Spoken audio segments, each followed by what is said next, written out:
There's a version of this man that is held for 80 years, and it deserves to be stated properly before anything else, because it is not a foolish version. It was written down by men who had been in the room with him. Several of them were hanged or shot for what they tried to do. They had earned the right to be heard. In that version, Günther von Kluge is the torn professional, a gunner by training and a staff officer by temperament, a man who came out of the old Prussian artillery and rose through the general staff on competence rather than politics. He was not a party man. He did not make speeches. He commanded an army in Poland and an army in France and was handed a marshal's baton for it, then took that same army into the Soviet Union and drove it to the gates of Moscow. When the front cracked in the snow, he was the officer Hitler reached for. And then, in that version, the trouble starts. His own chief operations officer at Army Group Center was Henning von Tresckow, the single most determined conspirator against Hitler in the German army. Tresckow worked on him for 2 years. Kluge listened. He agreed. He said yes to Tresckow and yes to the civilian opposition, and then, each time at the last hour, he found a reason not to move. He believed the army was not ready. He believed the German people were not ready. He believed the country would fall into civil war between the army and the SS. He wanted the thing done, and he would not do it himself. That is, the accepted Kluge, a capable field commander with a conscience he could not act on. The resistance memoir literature gave him that shape in the years right after the war, and the American Historical Division's studies gave the operational scaffolding it hangs on, and the shape has held ever since. In the standard telling, he is a tragic figure, a professional soldier crushed between an oath he took seriously and a regime he had come to understand. He knew about the 20th of July before it happened. He was compromised by it afterwards. He was relieved of command in the middle of the Normandy catastrophe, told to report to Berlin, and he swallowed cyanide on the road rather than face what was waiting for him. There is a letter he left for Hitler. It says life has no meaning for him. It says he and Rommel had both seen the collapse coming and had both been ignored. And it asks Hitler to end the war. Every part of that is documented. None of it is invented. This video is not going to tell you that Kluge was not torn, or that he did not talk to the conspirators, or that the letter is a forgery. All of that is in the record. What is also in the record is a set of financial documents. And nobody who tells the tragic version puts them at the center. Because when you do, the story stops being about a man's conscience and starts being about a payment system. So let us begin with what the accepted version actually consists of, and then let us go to the ledger. The professional case for Kluge is real, and it should be stated at full strength. In September 1939, he took Fourth Army into Poland from Pomerania with the job of cutting the Polish corridor and joining Germany to East Prussia. It worked. In 1940, Fourth Army sat inside Rundstedt's Army Group A for the drive through the Ardennes and the Low Countries and broke through the Dial position in Belgium. On the 24th of May, 1940, Hitler personally countermanded an Army High Command order that would have moved Fourth Army away from Rundstedt. That is not a small detail. It tells you what the High Command thought of the headquarters and what Hitler thought of the man running it. On the 19th of July, 1940, in the Kroll Opera House in Berlin, he was made General Feldmarschall. He had been General Oberst for 9 months. That was his final rank, and he held it for the rest of his life. Then Barbarossa, and the part of his career that most people know least. In the opening weeks of the Eastern Campaign, Fourth Army was the infantry mass of Army Group Center, and Kluge's headquarters ran the closing of the Bialystok and Minsk pockets. Minsk fell on the 26th of June, 1941. Ninth Army and Fourth Army linked up east of Bialystok on the 28th. The Panzerpincers shut east of Minsk on the 29th, and the pocket was finished off by the 9th of July. The Soviet accounting for that battle, in the official figures compiled under Grigory Krivoshev, is 420,000 men committed, and 341,073 of them killed, missing, or taken prisoner, along with 4,799 tanks, 9,427 guns and mortars, and 1,669 aircraft. The German claim at the time was 287,704 prisoners. Both figures survive. Neither is the other's error. They count different things, and they were produced by different bureaucracies for different purposes. Then Smolensk. The pocket there closed on the 27th of July, 1941, and was cleaned out by the 5th of August. On that day, the German reports gave 309,000 prisoners, a figure later raised to 350,000. It cost Army Group Center roughly 115,500 killed and wounded between the 10th of July and the 10th of September. David Stahl's Operation Barbarossa and Germany's defeat in the East is the study that reconstructs those weeks out of the war diaries rather than out of the memoirs, and it is the place to go if you want the ammunition and fuel state behind those prisoner totals. If you're finding this valuable, subscribing genuinely helps. It tells the algorithm this kind of research is worth showing to more people. And if your father or grandfather came ashore in Normandy and fought against Army Group B, I'd like to hear about it. Here's my thesis, and I want it on the table early, rather than saved for the end, because everything after this is evidence for it. Hitler did not need to persuade his field marshals of anything. He had a mechanism that made persuasion unnecessary, and Kluge is the cleanest single case study of that mechanism anywhere in the German officer corps, because in his file the money and the conspiracy contacts run side by side, month by month, for 2 years. The accepted version treats the vacillation as a question of character. The documents suggest it was also a question of position. He had been made a wealthy man by the person he was being asked to remove, and the arrangement was revocable at will, and he knew it was revocable at will because a general officer was sent to remind him. I think the tragic reading survives, mainly because the people who built it had no interest in the ledger. That is not a moral claim about Kluge. It is a claim about a body of sources, and I will show you which sources and what they left out. The scholarship on the payments is not obscure, and it is not new. Norman Gotha published it in the Journal of Modern History in the year 2000 under the title Black Marks, Hitler's Bribery of His Senior Officers during World War II. It is the standard English language treatment, and it works from the Reich Chancellery records rather than from anybody's recollections. On the German side, there's Gerd Überscher and Winfried Vogel, Dienen und Verdienen, Hitler's Gifts to His Elites, which covers the whole recipient class, and not only the soldiers. Between them, those two works turn what memoir writers described as a personal insult into what it actually was, which is a line item. Ian Kershaw's second Hitler volume, Nemesis, is where the political logic of it is set out most plainly for an English reader. The regime did not run on ideology alone at the top of the army. It ran on a patronage system with a named administrator and an account number. Now, how the accepted version got built, because that matters as much as the version itself, start with the obvious structural fact. Kluge wrote nothing. He died in August 1944, which means he never sat down after the war to explain himself, never gave testimony, never went into an interrogation cage, never negotiated a chapter with a publisher. Manstein wrote his own book. Guderian wrote his own book. Halder wrote for the Americans for years. Kluge wrote one letter on the day he died, addressed to Hitler. So everything you have read about him was written by other men, and it is worth naming who they were and what position they were in when they wrote. The first source is the resistance survivors. Fabian von Schlabrendorf was Trescow's orderly officer at Army Group Center from January 1941 until July 1944. He survived arrest, survived the People's Court, survived the war, and published Offiziere gegen Hitler in 1946. The English edition, The Secret War Against Hitler, followed much later. He also wrote assessments of the Wehrmacht leadership for the American Office of Strategic Services and assisted at Nuremberg, and he ended his career as a judge of the West German Federal Constitutional Court, sitting from the 1st of September 1967 to the 7th of November 1975. That is a serious man with a serious record, and I'm not going to pretend otherwise. But his book is a memoir, published in 1946 by a survivor of a failed conspiracy, in a Germany where the existence and the seriousness of that conspiracy was the single most valuable political asset the German officer class possessed. His account of Kluge is evidence of what Schlabrendorf wanted understood about Kluge. It is not, by itself, evidence of what Kluge did. Peter Hoffmann's The History of the German Resistance is the work that puts the memoir material against the surviving investigative and court records, and Hoffmann's treatment of Kluge is considerably more reserved than the memoirs are. The second source is the operational literature, and this is where it gets structurally interesting. Kluge's chief of staff at Commander-in-Chief West was Günther Blumentritt, who held that post from the 24th of September 1942 to the 9th of September 1944, which means Blumentritt served Rundstedt, then Kluge, then Model in the same chair. Blumentritt was captured. As a prisoner of war, he assisted the United States Historical Division in Germany, the program that employed former German generals to write the operational history of the war for the American Army. He later published a book about Rundstedt as soldier and man. It is worth being precise about what that program was, because it is named constantly and described rarely.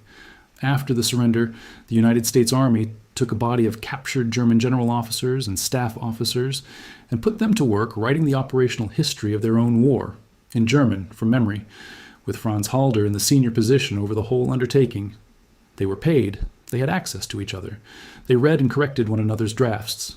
In many cases, the documents they were describing were sitting in American custody a few miles away, and in many other cases, the documents no longer existed at all, and the study is the only account there is. Those manuscripts became the reference base for the American professional understanding of the Eastern Front, and through translations and popular histories, they became the public understanding as well. Hans Speidel, Chief of Staff of Army Group B, published Invasion 1944 and 1949. Basil Little Hart built The Other Side of the Hill and the German Generals. Talk out of conversations with captured German commanders and gave the whole framework its English language currency. Look at what that means for a dead field marshal.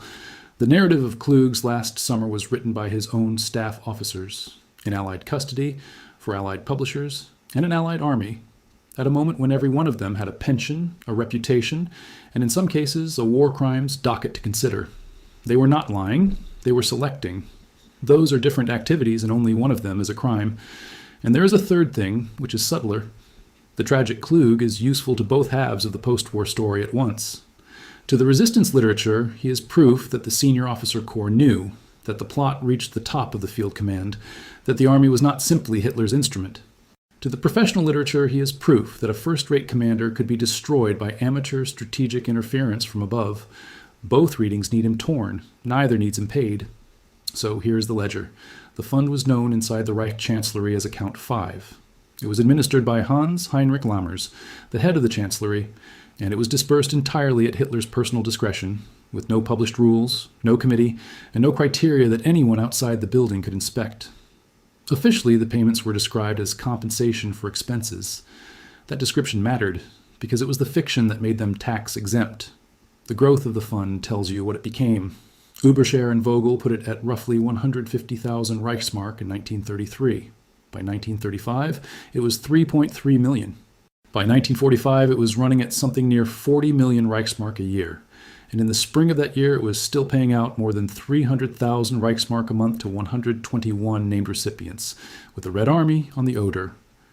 Payments to cabinet ministers and senior civil servants began in April 1936. The soldiers were brought in later and more selectively, and by 1940, the standing arrangement for the top of the officer corps looked like this. A general feldmarschal or a grand admiral received 4,000 Reichsmark a month, tax-free on top of salary. Other senior officers received 2,000 a month on the same terms. A field marshal's official salary was 26,000 Reichsmark a year, and a general oberst's was 24,000. So the tax-free supplement alone was roughly double the salary it supplemented. Now put that against the tax code. By 1939, German income tax reached 65% on income above 2,400 Reichsmark. 65%. That is the number that turns a gift into a fortune. And it is why the exemptions in these packages were worth more over time than the lump sums that came with them. The lump sums were not small either. The standard endowment on a senior officer's round-numbered birthday was 250,000 Reichsmark, tax-exempt. And it was not only cash. August von Mackensen, who had been publicly critical, was given an estate of 1,250 hectares in 1935. Walter von Brauchitsch had a divorce settlement of somewhere between 80,000 and 250,000 Reichsmark paid out of state funds in early 1938. At the moment, he was being installed as commander-in-chief of the army.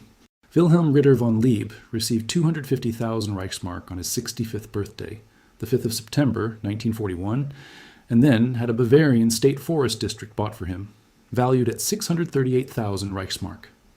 Heinz Guderian was offered a 937-hectare estate in annexed Poland in early 1943, tax-free for life. Outside the army, the same account paid Joachim von Ribbentrop over 1 million Reichsmark for his 50th birthday, gave Lammers himself property plus a 600,000 Reichsmark building subsidy, and paid the sculptor Arno Brecker 800,000 Reichsmark. This was not a military scheme. It was a court, and it was conditional. That is the part that makes it an instrument rather than a generosity.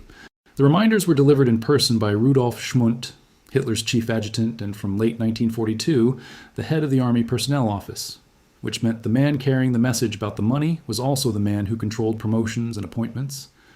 When Lieb had made himself awkward over the killings at Kaunas, Schmundt raised the subject of his forthcoming birthday gift in the same conversation. The two things were connected on purpose, and everybody in the room understood the connection. Which brings us to the 30th of October, 1942, Kluge's 60th birthday. He had been commanding Army Group Center for 10 months. He received a check drawn on the German Treasury and a letter. And the letter contained a second element, which is in some ways more revealing than the cash. The costs of improving his estate could be billed to the state. He would be permitted to build, and the Reich would pay. Now, the sum. The sources disagree, and I'm going to name both because this is exactly the kind of figure that gets thrown around without a citation. William Scherer, in The Rise and Fall of the Third Reich, gives 250,000 marks, together with a special permit to spend half that amount again, so 125,000, on improvements to the estate. John Wheeler Bennett, in The Nemesis of Power, describes a large check made out from the German Treasury with the building promise attached and does not put a figure to it at that point.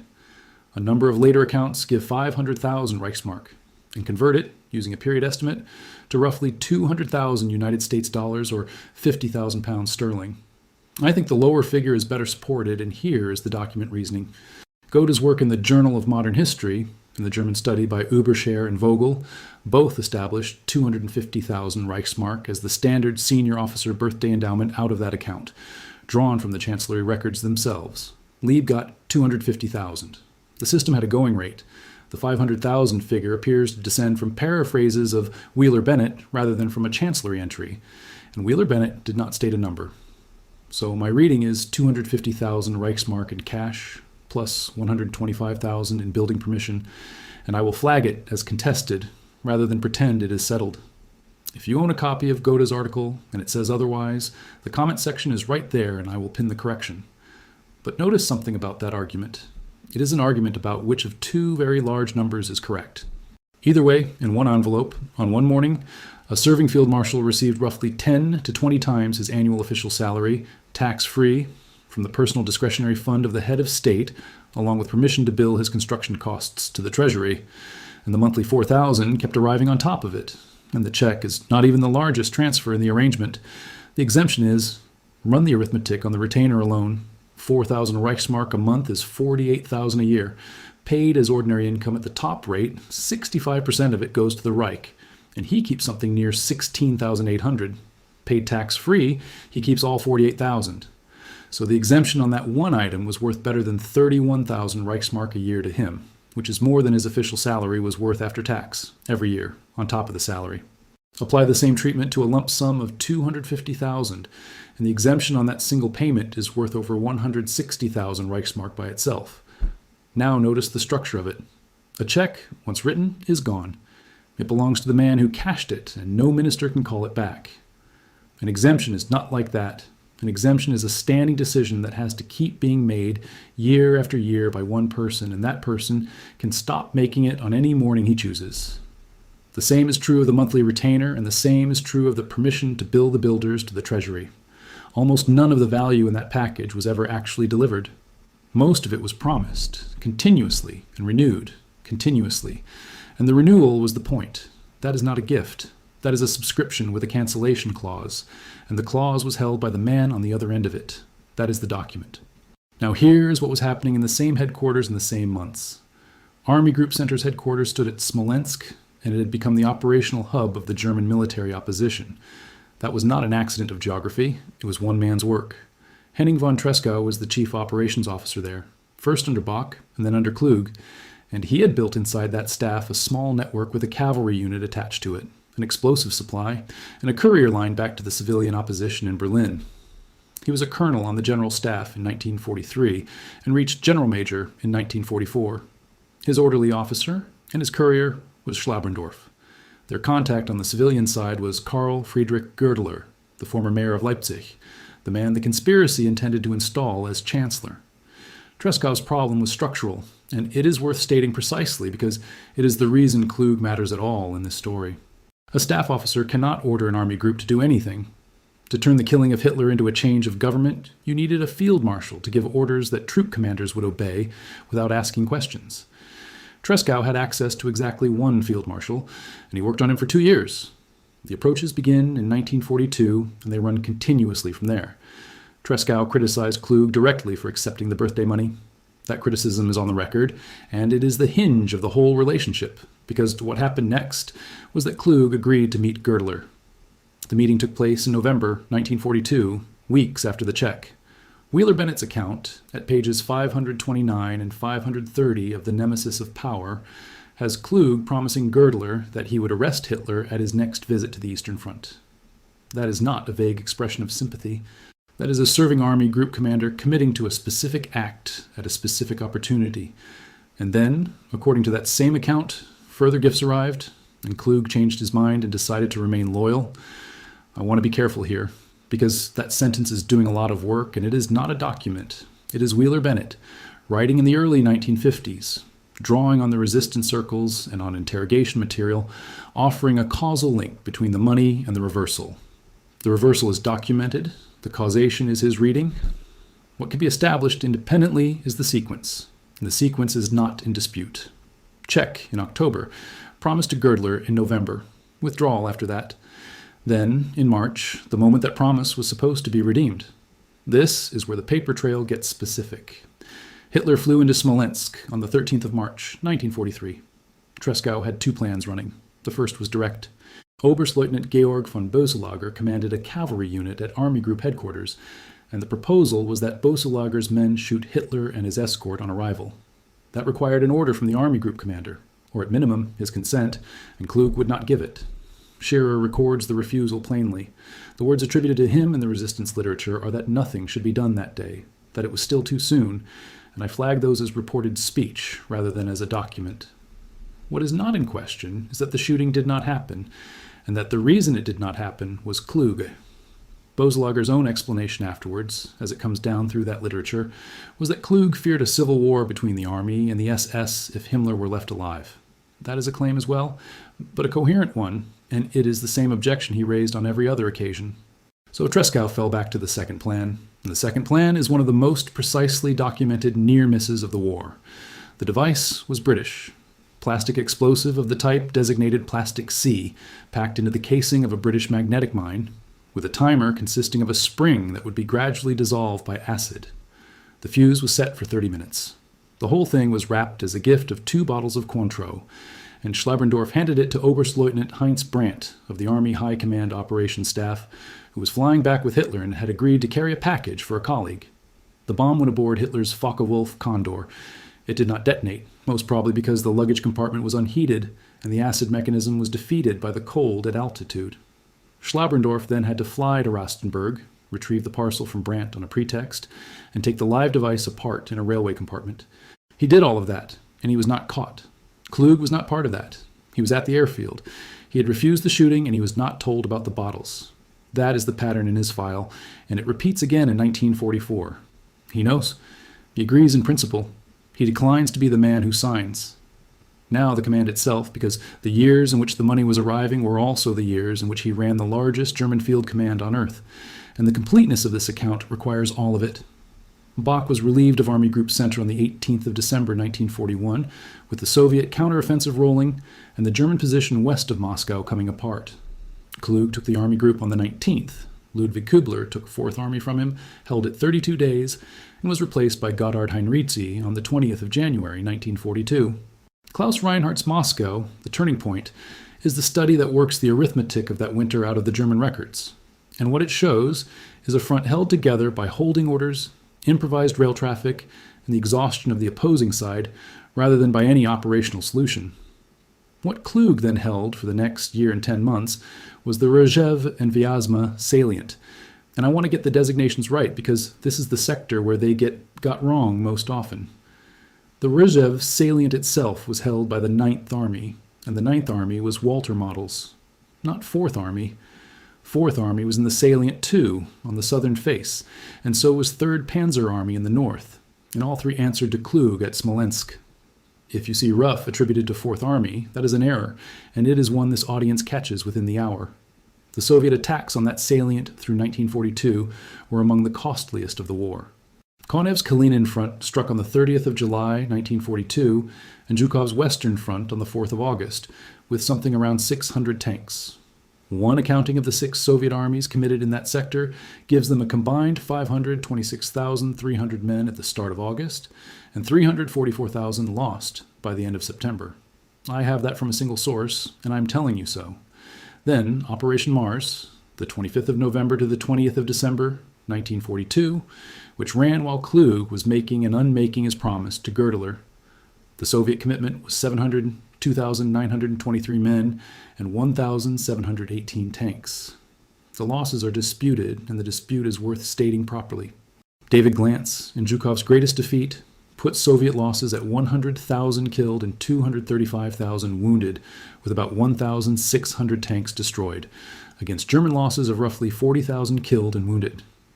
The Soviet official accounting, through Krivosheev and used by Alexei Isaev, gives 70,373 irrecoverable and 145,301 sick and wounded.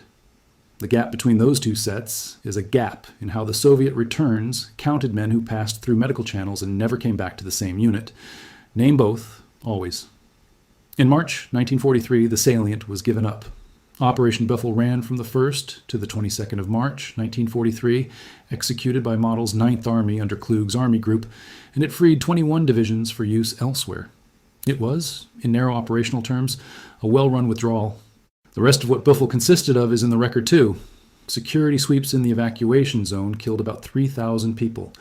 The total weapons haul from those 3,000 dead was 277 rifles, 41 pistols, 61 machine guns, 17 mortars, 9 anti-tank rifles, and 16 artillery pieces. 15,000 people were deported from Vyazma, Gzhatsk, and Rzhev alone, Model having ordered the removal of all male civilians. Of 5,500 buildings in Vyazma, 51 were left standing. In Gzhatsk, 300 of 1,600. In Rzhev, 500 of 5,400. In the Sychevka area, 137 of 248 villages were burned. Those figures are in David Schrank's Thunder at Prokhorovka and in Stephen Newton's biography of Model, Hitler's commander, and the Soviet side reporting is in Alexander Wirth's Russia at War. 4 months after that, on the 5th of July, 1943, at 05:30 hours, Model's 9th Army opened the northern face of the Kursk offensive under Kluge's direction. On the 1st of that month, 9th Army had 335,000 men, of whom 223,000 were combat troops, and 988 tanks and assault guns. On the first day, it advanced about 9.5 kilometers and then stalled at a cost of 1,287 killed and missing and 5,921 wounded. Those figures come through Karl-Heinz Frieser's work in the German official history series, Germany in the Second World War. Behind the front, there was a second structure, and it belongs in the order of battle. The Army Group Center rear area was commanded by Max von Schenkendorf and controlled 3 security divisions. The formations that appear in its records include the 221st, the 286th, and the 403rd Security Divisions. The doctrine those divisions worked to was set out at a conference at Mogilev from the 24th to the 26th of September 1941, while Kluge was still commanding 4th Army, and the Army Group was Box. 61 officers attended. 82% of them came from Wehrmacht units, and 38% were battalion or company-level commanders. Erich von dem Bach-Zalewski was there, and Arthur Nebe of Einsatzgruppe B, and Hermann Fegelein of the SS Cavalry Brigade. On the second day, at the village of Kniazhitsi, Police Battalion 322 ran a demonstration screening of the population. It identified 51 Jewish civilians. 32 of them were shot. Waitman Wade Bjorn sets that conference out in Marching into Darkness, and Ben Shepard's War in the Wild East is the standard account of how that rear area functioned. Under Kluge's tenure, the same apparatus ran Operation Cottbus, which began on the 20th of May, 1943, inside his rear area. The official returns for it record about 9,800 people killed, of whom 6,087 were classed as killed in battle and 3,709 as executed. 4,997 men and 1,056 women were taken for labor. German dead were 59. Christian Gerlach, in Kalkulierte Morde, argues the true death toll was at least 20,000. German radio broadcast 15,000. The ratio of 9,800 dead to 59 is the operational fact in that report, and it sits in the script where the tank strengths sit. The Commissar order had been issued by the Armed Forces High Command on the 6th of June, 1941, distributed only to the most senior commanders with instructions to pass it down by word of mouth. There is no surviving compliance table broken out by Army for Army Group Center, and I'm not going to invent one. The absence of the paperwork is itself a consequence of how the order was distributed. On the 27th of October, 1943, Kluge's car went off the road between Minsk and Smolensk. He was badly hurt. Ernst Busch took over Army Group Center at the end of that month, and Kluge did not hold a command again for 8 months. Some registers date his relinquishment of the Army Group to the 12th of October, which does not fit the accident date or Busch's start date, and I have not been able to reconcile them. He was still being worked on while he was in the bed. The 8 months between the accident and his recall are the least covered stretch of his life, and they matter, because they are the only period in which he had no troops, no signals traffic, no daily operational burden, and no excuse about the front. Colleagues came to him during that convalescence and raised the conspiracy again. He declined to take an active part. He went on meeting them anyway. That is the documented position, and it is the position he was still holding when the telephone rang in the summer of 1944. Meanwhile, the network he had been attached to was breaking up and reforming around him. Tresckow left Army Group Center in the autumn of 1943, commanded Grenadier Regiment 442 for a matter of weeks, and went to Second Army as Chief of Staff in December, where he stayed until July 1944. Schlabrendorf went with the same circle. The center of gravity moved from Smolensk to Berlin, to the Bendler Block, and to a wounded staff officer named Stauffenberg, who had reached the conclusion that waiting for a field marshal to give the order was a strategy that had already failed twice. That conclusion is the practical verdict on Kluge, and it was reached over the winter of 1943 and 1944 by the men who had spent 2 years trying, and it was reached before anybody wrote a memoir. Stauffenberg's design put the bomb in the briefcase of the man who was already in the room and left the field marshals to be informed afterwards. The plan was built around the assumption that Kluge and men like him would move only once the thing was done. They were right about the assumption and wrong about the outcome because the thing was not done. Now let me deal with the reliability of the sources that produced the accepted version, because that is where this case is actually decided. The first problem is a problem of custody. The men who wrote the operational account of Kluge's last command were writing it in American hands. Blumentritt assisted the historical division as a prisoner of war. Speidel published in 1949 into a West German market that badly wanted a professional officer corps it could be proud of, and an American occupation that was already thinking about a German army. The studies that program produced are still useful. Halder's people had access to their own former staffs, and in many cases to capture documents, and on questions of terrain, timing, and unit boundaries, they are often the best thing available. But they were written to a brief by men with an interest about a war they had lost, and about a superior who could not contradict them. The second problem is a problem of subject matter. Search the memoir literature for the payments, and you will find almost nothing. Guderian's panzer leader does not discuss the estate. The historical division studies are studies of operations, and do not touch personal finance at all, because nobody commissioned a study of the Chancellery's discretionary account. The material only surfaced properly when historians went into the Reich Chancellery records, which is what Gotha did for the Journal of Modern History and what Überscher and Vogel did at book length. That is a 50-year gap between the events and the accounting, and the accepted version of Kluge was fully formed and in print long before it closed. I think that is the single most important thing to understand about this story. The tragic Kluge is not a lie that somebody told. It is what you get when you build a portrait from the operational files and the resistance memoirs and nothing else, because those two bodies of source material happen to share a blind spot in exactly the same place. The third problem is smaller and more technical, and I raise it because it is the sort of thing that costs a channel its credibility. From the 3rd of July, 1941, Kluge's 4th Army headquarters was given operational control of Guderian's Panzer Group 2 and Hoth's Panzer Group 3, with Weich's and 2nd Army taking over the infantry corps. In some accounts, Stahel's among them, that combined command is called 4th Panzer Army. That is not Hoepner's formation. Hoepner commanded Panzer Group 4 and Army Group North, and Panzer Group 4 was only redesignated 4th Panzer Army on the 1st of January 1942. Two different commands, similar names, 6 months apart, and the wrong one attributed to Kluge is the kind of error that gets a video quoted back at you for years. I have flagged the exact German designation and its start and end dates as unresolved in my own notes rather than assert it cleanly here. And there is one more source problem, which is Kluge's own. He left one document, It is a letter written on the day he killed himself, addressed to the head of state by a man who believed he was about to be arrested in connection with a conspiracy to murder that head of state. It is the least disinterested document imaginable. It is quoted more often than any other piece of evidence about him. He came back on the 2nd of July, 1944, as Commander-in-Chief West, replacing Rundstedt, who had been relieved for telling the High Command to make peace. Kluge arrived at La Roche-Guyon, believing he had been sent to fix an attitude problem. Antony Beevor's D-Day, the Battle for Normandy, describes the reception that produced. Rommel and his staff heard themselves told the position was better than they were reporting it. Then Kluge went and looked at it. Within about a fortnight, he sent Jodl a signal saying that he was no pessimist, but that, in his view, the situation could not be grimmer.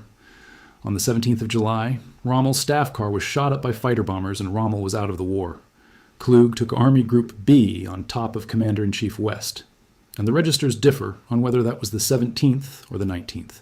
3 days after that, the bomb went off in East Prussia. The 6 hours at La Roche-Guyon on the 20th of July have their own episode, and I am not going to spend this one on them. The compressed version is this. Kluge knew, through Stülpnagel, that the attempt was coming, and he had agreed to act if Hitler were dead.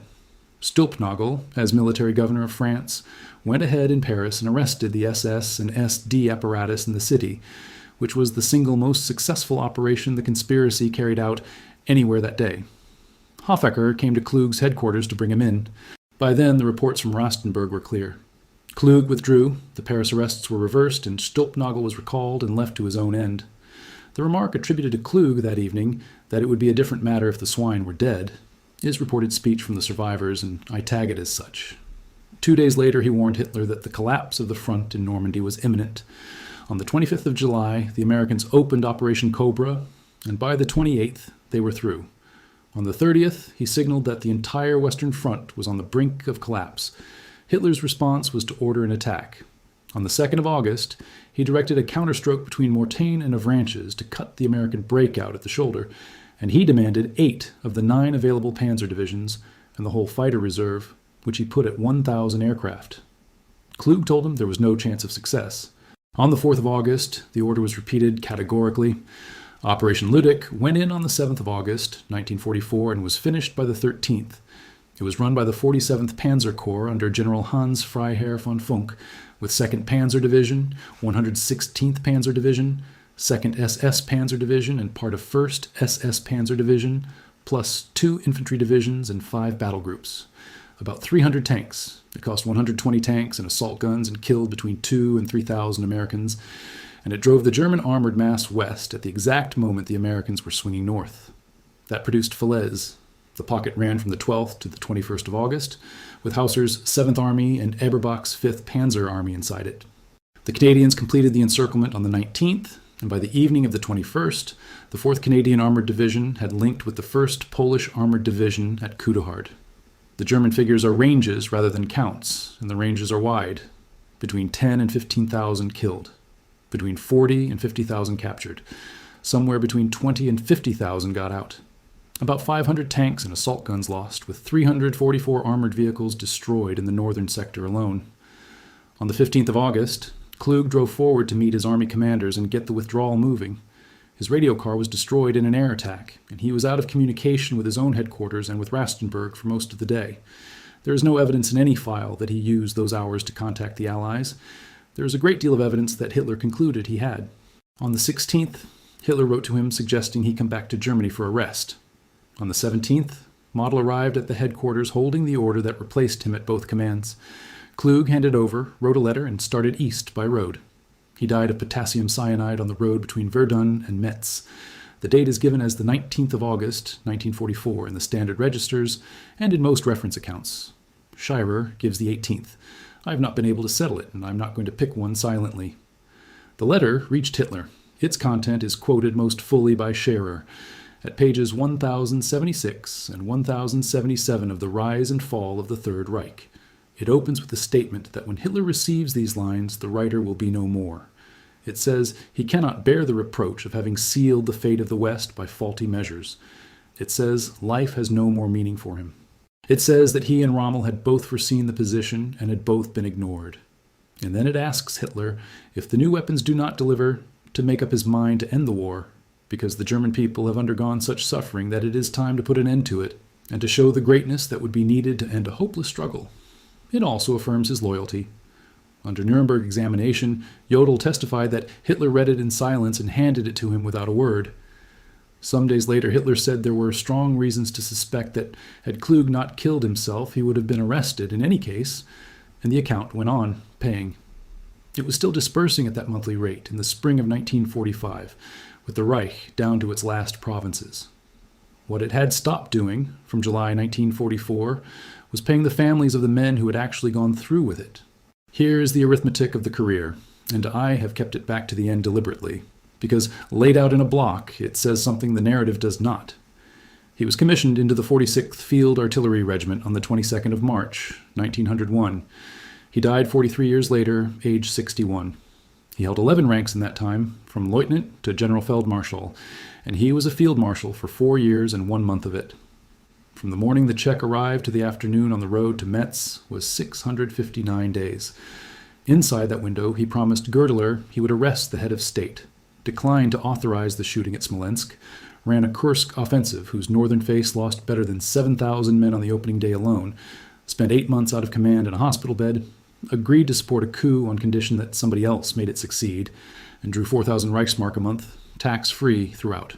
He held Commander-in-Chief West for 6.5 weeks. He held Army Group B for 1 month. He commanded 4th Army from before the Polish campaign to the middle of the Moscow winter, and he held Army Group Center longer than any other officer held it in the whole war. And the system he was inside outlasted him by 9 months. Friedrich Paulus had his payment stopped in August 1943, after Soviet radio began broadcasting his appeals from captivity. The families of the officers who went through with it on the 20th of July 1944 had theirs stopped that month. Kluge's stopped when he stopped. Robert Citino's Death of the Wehrmacht is the study that argues the German operational method had already run out of road by the end of 1942, and Samuel Mitchum's Hitler's Field Marshals and Their Battles is the standard English survey of the men who were left holding it afterwards. Neither of those books is about money.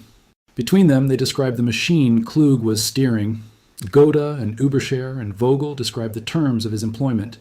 You need both files open at once, and almost nobody opens both. So what does the record contain? It contains a General Feldmarschall who ran 3 of the largest German field commands of the war and ran them competently by the standards of the officers around him.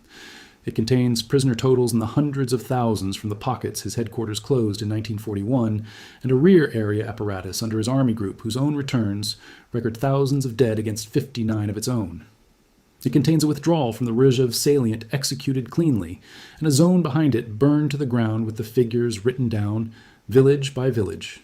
It contains a payment on the 30th of October, 1942, of either 250,000 or 500,000 Reichsmark, tax-exempt, from the personal discretionary account of the man he was later asked to arrest, together with written permission to bill his building costs to the Treasury, and a monthly retainer that continued to arrive after that.